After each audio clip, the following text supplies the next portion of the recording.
प्रश्न।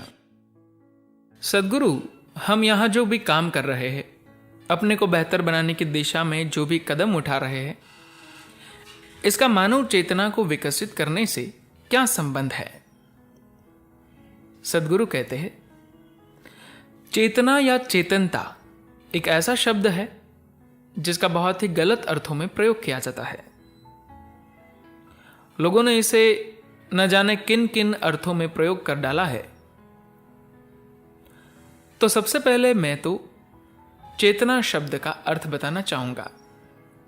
आखिर चेतना है क्या? अब बहुत सारी चीजों से मिलकर बने हैं।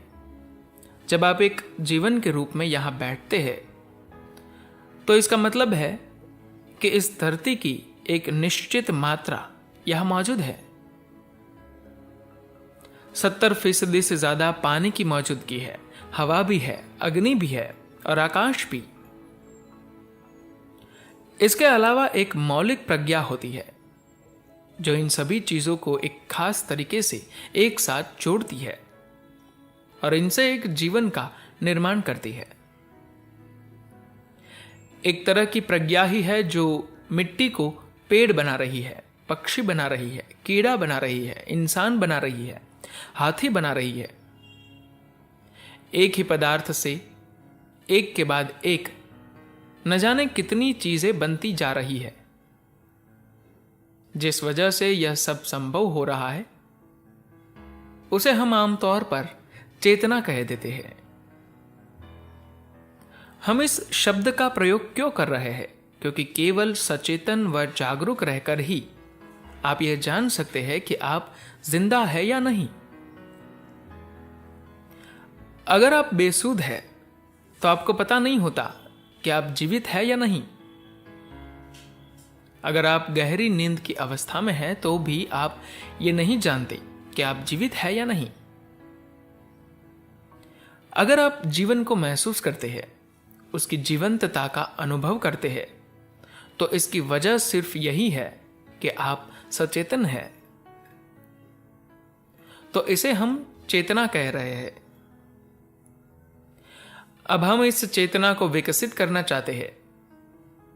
आप इसे उठा नहीं सकते, आप इसे नीचे भी नहीं ला सकते, लेकिन चेतना विकसित करने को हम दूसरे अर्थ में प्रयोग करते हैं।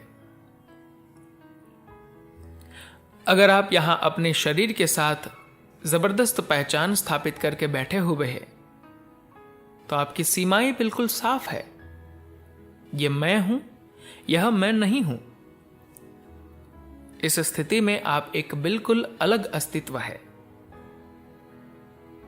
इंसान के भीतर या किसी और प्राणी के भीतर भी ये एक तरह का बस जीवित रहने का तरीका है।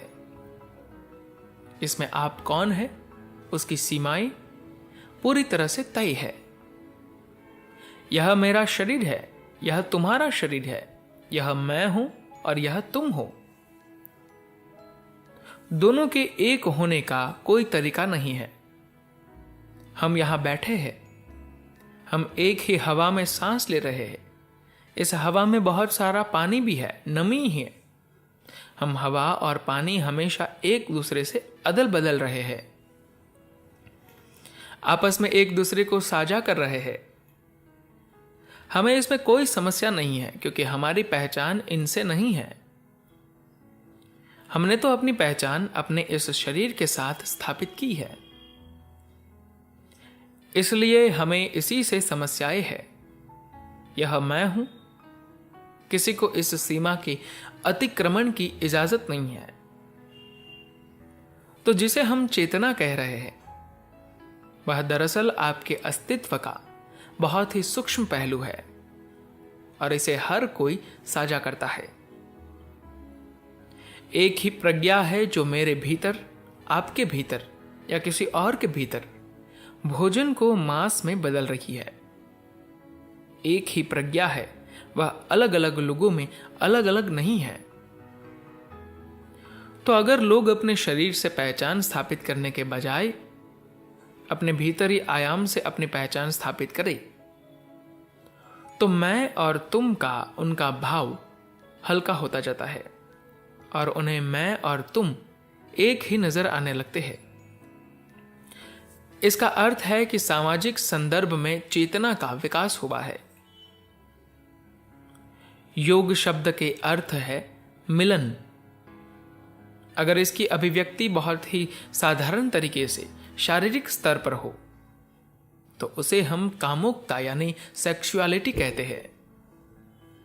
अगर इसकी अभिव्यक्ति भावनात्मक रूप से हो तो उसे हम प्रेम कह देते हैं। अगर इसे एक चेतन अभिव्यक्ति मिल जाए तो इसे योग कह दिया जाता है। हम कहते हैं कि हम चेतना को विकसित कर रहे हैं, लेकिन असल में हम चेतना को विकसित नहीं कर रहे हैं। हम तो बस आपके अनुभव को गहराई प्रदान कर रहे हैं ताकि आप और अधिक सचेतन हो सके।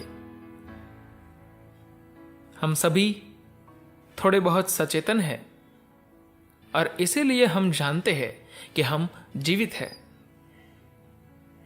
सवाल बस यह है कि हम कितने सचेतन हैं, हमारी चेतना का स्तर क्या है। ऐसा नहीं है कि आपको अपनी चेतना को बढ़ाना है, चेतना तो मौजूद है। आपको तो बस उस तक अपनी पहुंच को बेहतर करना है जिससे आप उसे अनुभव कर सके। यह हमेशा मौजूद है। अगर यह काम न कर रही होती तो आप इस सांस को जीवन में परिवर्तित नहीं कर सकते थे, भोजन को जीवन में नहीं बदल सकते थे। आप जीवित हैं, इसका मतलब है कि आप सचेतन हैं। बात बस इतनी है कि उस चेतना तक आपकी पहुंच नहीं है, या है तो बहुत कम है। जैसे जैसे आपकी पहुंच बेहतर होती है, आपकी सीमाओं का विस्तार होता है। अगर आपने अपनी चेतना के साथ अपनी पहचान स्थापित कर ली तो आप हर किसी में अपना ही अक्स देखेंगे, सबको मैं ही महसूस करेंगे। योग का मतलब भी यही है। योग शब्द का अर्थ है मिलन। इंसान मिलन के इस भाव को बहुत तरीकों से महसूस करने की कोशिश कर रहा है। अगर इसकी अभिव्यक्ति बहुत ही साधारण तरीके से शारीरिक स्तर पर हो तो उसे हम कामुकता यानी सेक्सुअलिटी कहते हैं। अगर इसकी अभिव्यक्ति भावनात्मक रूप से हो तो उसे हम प्रेम कह देते हैं। अगर इसे मानसिक अभिव्यक्ति मिल जाए तो इसे लालच, महत्वाकांक्षा, विजय या सामान्य रूप से शॉपिंग भी कह देते हैं। अगर इसे एक सचेतन अभिव्यक्ति मिल जाए तो इसे योग कह दिया जाता है, लेकिन मूल प्रक्रिया, मूल इच्छा वही है। इसका मतलब यह है कि आप अपने में किसी ऐसी चीज को समाहित करना चाहते हैं जो आपका हिस्सा नहीं है। आप दूरियों को, सीमाओं को नष्ट कर देना चाहते हैं। आप मैं और तुम के बीच के अंतर को खत्म कर देना चाहते हैं। बात चाहे सेक्सुअलिटी की हो, महत्वाकांक्षा की हो, प्रेम की हो या किसी को जीत लेने की, आप यही तो कर रहे हैं जो आपका नहीं है। आप उसे भी अपना हिस्सा बना लेना चाहते हैं और यही योग है। योग का अर्थ है कि आप हर चीज के साथ एक हो गए हैं।